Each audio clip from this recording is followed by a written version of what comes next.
Hello everyone, कैसे हो आप सभी। आशा करती हूँ आप सभी अच्छे होंगे। और आज हम पढ़ते हैं हिंदी की पाठ्य पुस्तक क्लास 6 की, और जिस पाठ का नाम है संसार पुस्तक है। इस पाठ को लिखने वाले नेहरू जी हैं, और नेहरू जी ने यह पाठ अंग्रेजी में लिखा था और अंग्रेजी से हिंदी में अनुवाद करने वाले प्रेमचंद जी हैं। तो सबसे पहले हम पाठ को लिखने वाले जिन्होंने यह पाठ लिखा है यानी नेहरू जी जो लेखक है इस पाठ के, हम उनके बारे में अच्छे से जान लेते हैं। आप यहाँ इस चित्र में देख सकते हैं, यह जो चित्र बना हुआ है यह नेहरू जी का है। और इसके साइड में हम इनके बारे में जान लेते हैं कि इनके बारे में क्या कहा गया है। जवाहरलाल नेहरू 14 नवंबर 1889 से 27 मई 1964 आज़ाद भारत के प्रथम प्रधानमंत्री थे। बच्चों से उन्हें बेहद लगाव था। वे चाचा नेहरू के नाम से जाने जाते हैं। उनकी बेटी इंदिरा जब 10 वर्ष की थी तो नेहरू जी ने उन्हें अनेक चिट्ठियां लिखी। इनमें बताया गया है कि पृथ्वी की शुरुआत कैसे हुई और मनुष्य ने अपने आप को कैसे धीरे धीरे समझा पहचाना। ये चिट्ठियां बच्चों में अपने आसपास की दुनिया के बारे में सोचने, समझने और जानने को उत्सुकता पैदा करती है। नेहरू जी को अपने देश के बारे में बोलने बताने में विशेष आनंद आता था। ये सभी चिट्ठियां पिता के पत्र पुत्री के नाम पुस्तक में संकलित है। संसार पुस्तक है, इसी पुस्तक से साभार लिया गया है। खास बात यह है कि ये पत्र अंग्रेजी में नेहरू जी ने अंग्रेजी में लिखे थे और इनका हिंदी में अनुवाद हिंदी के मशहूर उपन्यासकार मुंशी प्रेमचंद ने किया है। तो ये नेहरू जी इन्होंने अपना पत्र लिखा था अपनी बेटी के लिए, जिनकी बेटी का नाम था इंदिरा। तो वो सभी चिट्ठियाँ किस बुक में लिखते थे, उस पुस्तक का नाम था पिता के पत्र पुत्री के नाम। तो ये जो हमारा पाठ है संसार पुस्तक है, यह भी वहीं से ही उसी किताब से लिया गया है। तो अब हम इस पाठ को अच्छे से समझेंगे और जानेंगे कि संसार में आखिर क्या है हमारे आसपास। तो आइए जानते हैं, पढ़ते हैं इस पाठ को। संसार पुस्तक है ये। जब तुम मेरे साथ रहती हो तो अक्सर मुझसे बहुत सी बातें पूछा करती हो और मैं उनका जवाब देने की कोशिश करता हूँ। तो यहाँ पर कौन बोल रहे हैं, यहाँ पर ये नेहरू जी बोल रहे हैं। और किसके लिए बोल रहे हैं, अपनी बेटी के लिए बोल रहे हैं। लेकिन अब जब तुम मसूरी में हो और मैं इलाहाबाद में, हम दोनों उस तरह बातचीत नहीं कर सकते। इसलिए मैंने इरादा किया है कि कभी कभी तुम्हें इस दुनिया की और उन छोटे बड़े देशों की जो इस दुनिया में है छोटी छोटी कथाएं लिखा करो। तुमने हिंदुस्तान और इंग्लैंड का कुछ हाल इतिहास में पढ़ा है, लेकिन इंग्लैंड केवल एक छोटा सा टापू है और हिंदुस्तान जो एक बहुत बड़ा देश है फिर भी दुनिया का एक छोटा सा हिस्सा है। अगर तुम्हें इस दुनिया का कुछ हाल जानने का शौक है तो तुम्हें सब देशों का और उन सब जातियों का जो इसमें बसी हुई है ध्यान रखना पड़ेगा, केवल उस एक छोटे से देश का नहीं जिसमें तुम पैदा हुई हो। तो यहाँ पर नेहरू जी बोल रहे हैं कि जो एक देश है, काफ़ी बड़ा देश है जो कि हिंदुस्तान, वह दुनिया के आगे कुछ भी नहीं है, वह दुनिया के आगे सिर्फ एक छोटा सा हिस्सा है। तो वो एक पूरी दुनिया की बात कर रहे हैं, वह किसी देश या किसी स्थान की बात नहीं कर रहे। वो एक किसी देश को एक पूरी दुनिया के सामने उसका अंतर स्पष्ट कर रहे हैं हमारे आगे, कि हमारा देश इतना बड़ा होने के बाद भी कैसे पूरी दुनिया के आगे एक छोटा सा हिस्सा है। मुझे मालूम है कि इन छोटे छोटे खेतों में बहुत थोड़ी सी बातें ही बतला सकता हूँ। तो यहाँ पर नेहरू कह रहे हैं मुझे पता है कि इन छोटे छोटे खेतों में मैं बहुत थोड़ी ही बातें बता सकता हूँ, लेकिन मुझे आशा है कि इन थोड़ी सी बातों को भी तुम शौक से पढ़ोगी और समझोगी कि दुनिया एक है और दूसरे लोग जो इसमें आबाद है हमारे भाई बहन है। तो यहाँ पर नेहरू जी कहते हैं कि हमारी पूरी दुनिया एक है और जो इन सब में आबाद है वो हमारे क्या है, भाई बहन है। जब तुम बड़ी हो जाओगी तो तुम दुनिया और उसके आदमियों का हाल मोटी मोटी किताबों में पढ़ोगी। तो नेहरू जी कह रहे हैं जब तुम बड़ी हो जाओगी तो तुम दुनिया और उनके आदमियों का हाल मोटी मोटी किताबों में पढ़ोगी। यह तो तुम पढ़ो तो उसमें तुम्हें जितना आनंद मिलेगा उतना किसी कहानी या उपन्यास में भी ना मिला होगा।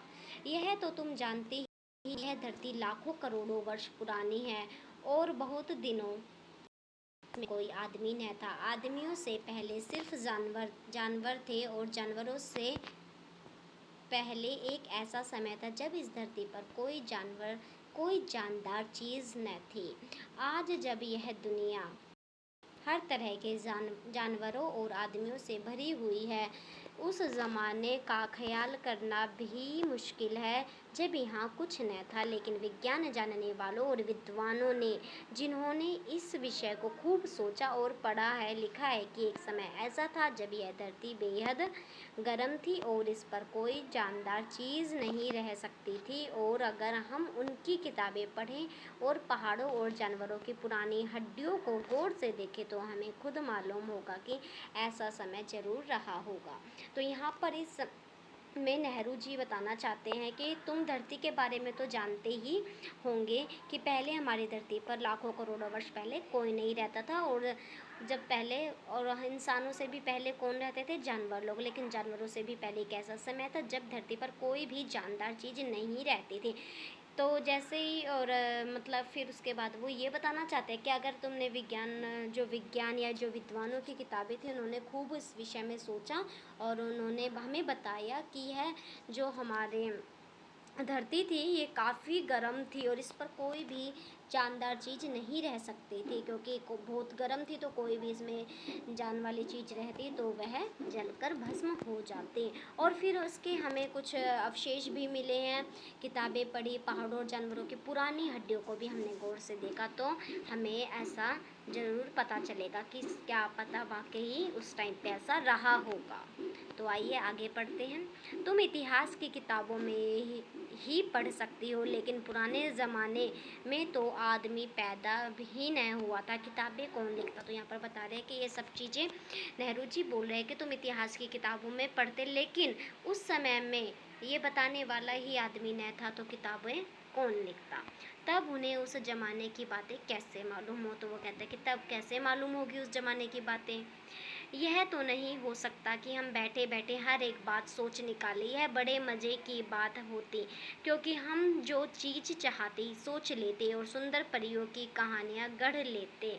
लेकिन जो कहानी किसी बात के बिना ही गढ़ ली जाए वह ठीक कैसे हो सकती है? लेकिन खुशी की बात है कि उस पुराने ज़माने की लिखी हुई किताबें न होने पर भी कुछ ऐसी चीज़ें हैं जिनसे हमें उतनी ही बातें मालूम होती है जितनी किसी किताब से होती है। तो यहाँ पर बताते हैं कि उस समय में जो इंसान नहीं थे और बताने वाले इंसान नहीं है, तो किताबें कौन लिखता?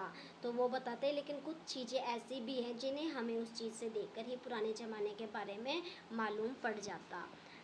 और ये पहाड़, समुद्र, सितारे, नदियाँ, जंगल, जानवरों की पुरानी हड्डियाँ और इसी तरह की और भी कितनी ही चीज़ें हैं जिनसे हमें दुनिया का पुराना हाल मालूम हो सकता है। तो जवाहरलाल नेहरू जी यहाँ पर बताते हैं कि समुद्र, सितारे, पहाड़, जंगल, जानवर, नदियाँ, हमें इन सब से काफ़ी पता चल जाता पुराने ज़माने का हाल। मगर हाल जानने का असली तरीका यह नहीं है कि हम केवल दूसरों की लिखी हुई किताबें पढ़ लें, बल्कि खुद संसार रूपी पुस्तक को पढ़ें। मुझे आशा है कि पत्थरों और पहाड़ों को पढ़कर तुम थोड़े ही दिनों में उनका हाल जानना सीख जाओगी। सोचो, कितनी मज़े की बात है, एक छोटा सा रोड़ा जिसे तुम सड़क पर या पहाड़ के नीचे पड़ा हुआ देखती हो, शायद संसार की पुस्तक का छोटा सा पृष्ठ हो। शायद उससे तुम कोई नई बात मालूम हो जाए। देखती हो, शायद संसार का एक छोटा सा पृष्ठ हो, शायद उससे तुम्हें कोई नई बात मालूम हो जाए। शर्त यही है कि तुम्हें उसे पढ़ना आता हो। तो यहाँ पर नेहरू जी बताते हैं कि ज़रूरी नहीं कि हमें अगर अपने दुनिया का हाल जानना हो अच्छे से तो केवल हम दूसरों की किताबें पढ़ें या दूसरों की लिखी हुई बातों को पढ़ें। हम खुद से भी जान सकते हैं अपने संसार को, अपने आसपास, अगर हमें संसार रूपी पुस्तक पढ़नी आती हो तो। फिर वो बताते हैं कि एक छोटा सा जो रोड़ा होता है वो सड़क पर या पहाड़ के नीचे पड़ा हुआ देखती हो, शायद संसार की पुस्तक का, क्या पता वो संसार की पुस्तक का एक छोटा सा पृष्ठ हो, यानी पेज हो, शायद उससे तुम्हें कुछ मालूम हो जाए। तो वो बताते हैं अगर क्या पता तुम्हें उससे मालूम हो जाए, लेकिन बस शर्त इतनी होनी चाहिए कि तुम्हें या हमें संसार रूपी पुस्तक पढ़नी आती हो। कोई ज़बान उर्दू, हिंदी या अंग्रेजी सीखने के लिए तुम्हें उसके अक्षर सीखने होते हैं। इसी तरह पहले तुम्हें प्रकृति के अक्षर पढ़ने पड़ेंगे, तभी तुम उसकी कहानी, उसके पत्थरों और चट्टानों की किताब से पढ़ सकोगे। तो यहाँ पर जवाहरलाल नेहरू बहुत ही अच्छी बात बोलते हैं। जब भी हम कोई भाषा सीखते हैं, हिंदी, इंग्लिश है, तो सबसे पहले हमें उसके अक्षर, जो हिंदी में अक्षर, इंग्लिश में अल्फ़ाबेट सीखने पड़ते हैं। उसी तरह अगर हमें पहाड़ों, नदियों के बारे में और अच्छे से जानना पड़े तो हमें सबसे पहले प्रकृति की या इसकी कहानी या इनको पढ़ना आना चाहिए। जब तुम कोई छोटा सा गोल चमकीला रोड़ा देखती हो तो क्या वह तुम्हें कुछ नहीं बतलाता? यह कैसे गोल, चिकना और चमकीला हो गया और उसके खुरदरे किनारे या कोने क्या हुए? अगर तुम किसी बड़ी चट्टान को तोड़कर टुकड़े टुकड़े कर डालो तो हर एक टुकड़ा खुरदरा और नोकीला होगा। यह गोल चिकने रोड़े की तरह बिल्कुल नहीं होगा। फिर यह रोड़ा कैसे इतना चमकीला, चिकना और गोल हो गया? तो यहाँ पर नेहरू जी बताते हैं कि एक रोड़ा है जो सड़क या किसी रास्ते के बीच में है और वो काफ़ी गोल होता है, काफ़ी चमकीला हुआ है, तो वो कैसे हो सकता है? जबकि अगर तुम किसी चट्टान को तोड़कर उसके टुकड़े टुकड़े करोगे तो वह काफ़ी नुकीला होगा या उतना चमकीला या इतना मुलायम नहीं होगा जितना यह रोड़ा है। तो यह कैसे गोल और चिकना हो गया? अगर तुम्हारी आंखें देखे और कान सुने तो तुम उसी के मुंह से उसकी कहानी सुन सकती हो। अगर तुम्हारी आँख उसी के मुंह से उसकी कहानी सुन सकते हो, वह तुमसे कहेगा कि एक समय जिसे शायद बहुत दिन गुजरे हो, वह भी एक चट्टान का टुकड़ा था। तो अब यहाँ पर हम कहानी सुनेंगे उसी पत्थर की जुबानी। अगर हमें संसार रूपी पुस्तक पढ़नी आती हो और हमारे आँख और कान अच्छे से हम देखें और सुने तो हम उस पत्थर के मुंह से खुद जान सकते हैं। तब हम उस छोटे से टुकड़े के बारे में जानते हैं थोड़ा सा कि शायद वह किसी पहाड़ के दामन में पड़ा था।